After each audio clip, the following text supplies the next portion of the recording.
You know that feeling when it seems like everything is just falling apart? Like you've made one too many mistakes, burned a few too many bridges, and you're just thinking, there's no way back from this? Well, today we're going to dive into an ancient story that speaks directly to that exact feeling. Yeah, it's that voice in your head, right? The one that just replays all your regrets on a loop, telling you, nope, the damage is done, it's too late to fix anything now. And you start to believe it. You start to think, wow, I've wandered so far from the person I was supposed to be that I can't even see the path back anymore. It feels like it's just gone. And honestly, that thought, it's paralyzing. It stops you in your tracks. The fear that even if you did try to go back, the door would just be slammed in your face, that you'd be rejected. And that fear, it just keeps you stuck, right where you are. And that's where it leaves you, stuck, broken, feeling completely alone. But here's a thought. What if that's not the end of the story? What if hitting rock bottom is actually the perfect place to start building something new? So let's get into it. There's this story, it's been told for generations, and it deals with these exact feelings head on. It's a story about rebellion, about being broken, but ultimately, it's about a kind of love that just rewrites the entire script. You might have heard of it. It's the parable of the Prodigal Son. So our story kicks off with this young guy. You know the type.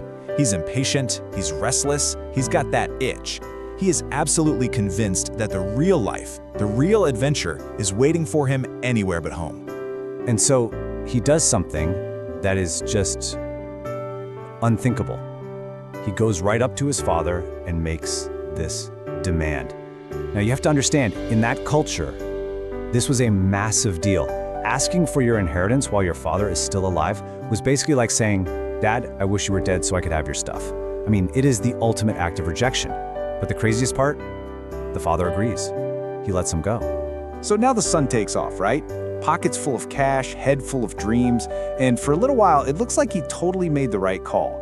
It's this wild, intoxicating blur of freedom and fun. The party seems like it'll never end.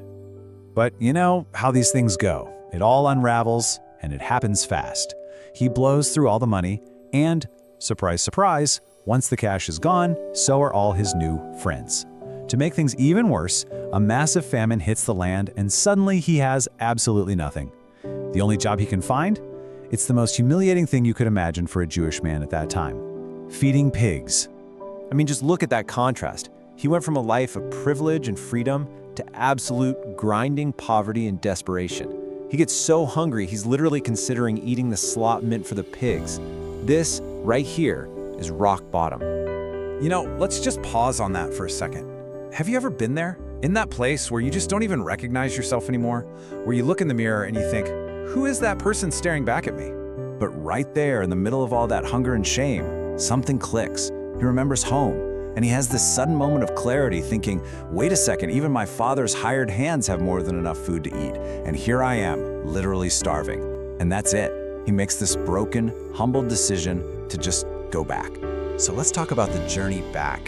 Can you even imagine that walk home? I mean, every single step must have been just filled with shame. He's probably rehearsing his apology over and over, completely expecting to be rejected. Because when you've messed up that badly, the idea of grace just feels impossible. And this is the pivot point of the whole story.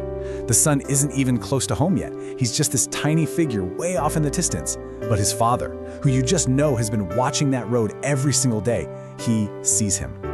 And what happens next is just incredible. The father doesn't wait. He doesn't stand there with his arms crossed, waiting for an explanation. No, he hikes up his robes, which was a totally undignified, shocking thing for an older man to do back then. And he runs to his son. So the father throws his arms around him, and the son, he tries to get out that speech he'd been practicing. Father, I have sinned. I'm not worthy. He's still trying to earn his way back, you know? Even if it's just as a servant. But the father doesn't let him finish. He just cuts him off. And this is so important. This is the whole point. Grace doesn't sit back and wait for you to deliver a perfect, well-rehearsed apology. It runs to meet you the second you even think about turning back. So instead of the lecture the son was probably expecting, he gets a party.